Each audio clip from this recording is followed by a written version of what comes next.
Hello बच्चों, नमस्कार।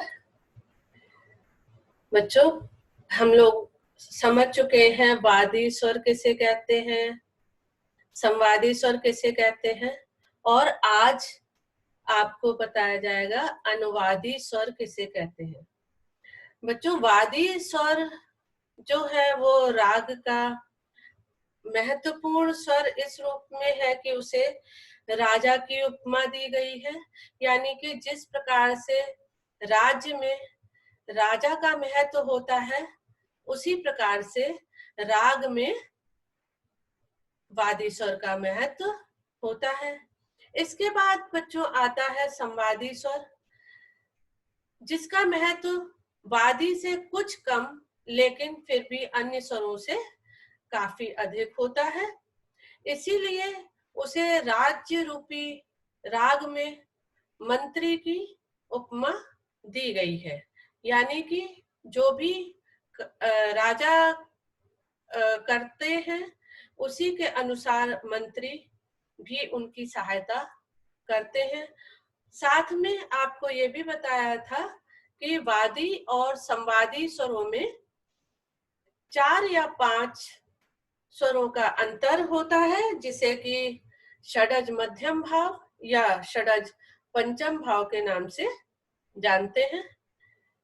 तथा इसका मतलब ये भी है कि अगर उत्तरांग में वादी है, वादी स्वर उत्तरांग में है, तो संवादी स्वर पूर्वांग में होगा। यदि किसी राग में पूर्वांग में वादी स्वर है तो उत्तरांग में संवादी स्वर होगा, तभी षडज मध्यम या षडज पंचम भाव होता है। लेकिन बच्चों, राज्य में सिर्फ राजा और मंत्री से राज्य नहीं चलता, इसीलिए अन्य लोगों की भी या जनता की भी जरूरत होती है, पब्लिक की जरूरत होती है राज्य को चलाने के लिए। उसी प्रकार से राग में भी वादी और संवादी का अत्यधिक महत्व होने के बाद भी हमें जो स्वर हमारे राग में अन्य स्वर रहते हैं उनका भी महत्वपूर्ण स्थान है, क्योंकि उन्हीं की सहायता से राग की जो रचनाएं हैं वो पूरी होती हैं। तो ऐसे स्वरों को जो वादी और संवादी स्वरों के अतिरिक्त जो राग में स्वर लगते हैं, गाए जाते हैं, उन्हें अनुवादी स्वर कहते हैं। जैसे कि राग पूर्वी में गा स्वर वादी है और संवादी स्वर नी है।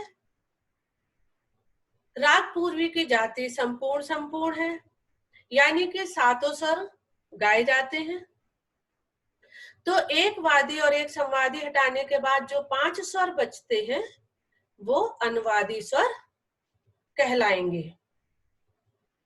और बच्चों, आप सबको पता है जब आप राग सीखते हैं तो सिर्फ वादी स्वर नहीं गाया जाता, सिर्फ संवादी स्वर नहीं गाया जाता, अन्य स्वर भी गाए जाते हैं। तो महत्व सभी स्वरों का होता है, लेकिन जो वादी स्वर होता है उस पर बार बार आके, यानी जितने अनुवादी स्वर होते हैं उनको गाने के बाद, या अनुवादी स्वरों को जल्दी गा के वादी स्वर पर आते हैं, वादी स्वर को बार बार गाते हैं, लगातार उस पे रुकते भी हैं, ठहराव भी देते हैं।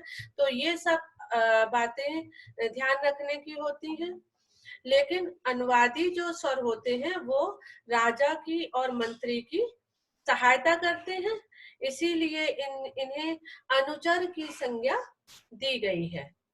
बच्चों, इसी तरीके से राग भूपाली में अनुवादी स्वर, चूंकि राग भूपाली में 2 स्वर वर्जित हैं, तो 5 में से जो 5 स्वर हैं उनमें 2 तो वादी और संवादी के हो गए, तो जो शेष 3 स्वर बचे वो अनुवादी स्वर होंगे।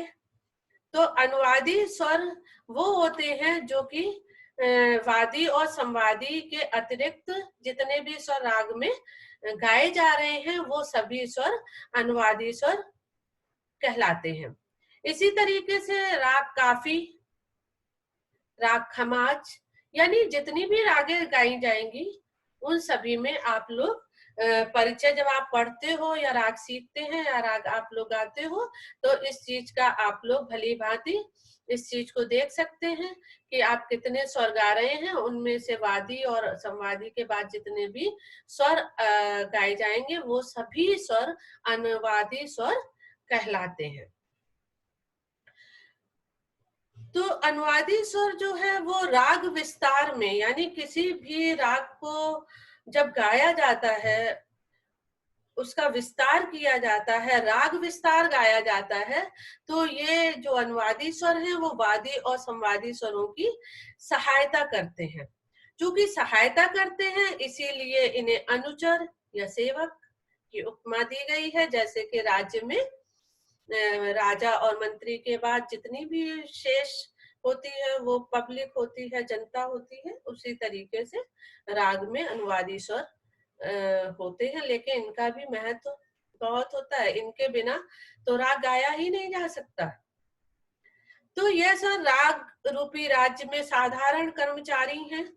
अनुवादी स्वरों का अपना महत्व है।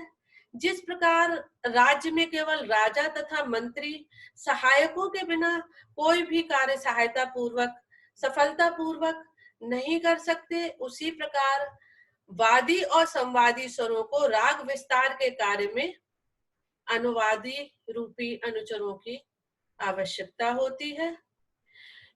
इनका महत्व जो है वादी और संवादी से कुछ कम माना जाता है, लेकिन फिर भी ये अनिवार्य रूप से राग में उपस्थिति इनकी रहनी आवश्यक है, तभी एक राग संपूर्ण होता है, पूरा होता है। अगर अनुवादी स्वर हटा दिए जाएं तो राग बन ही नहीं सकता। इस तरीके से बच्चों आप लोगों ने आज समझा कि अनुवादी स्वर किसे कहते हैं और अनुवादी स्वरों का राग में क्या स्थान होता है। नमस्कार।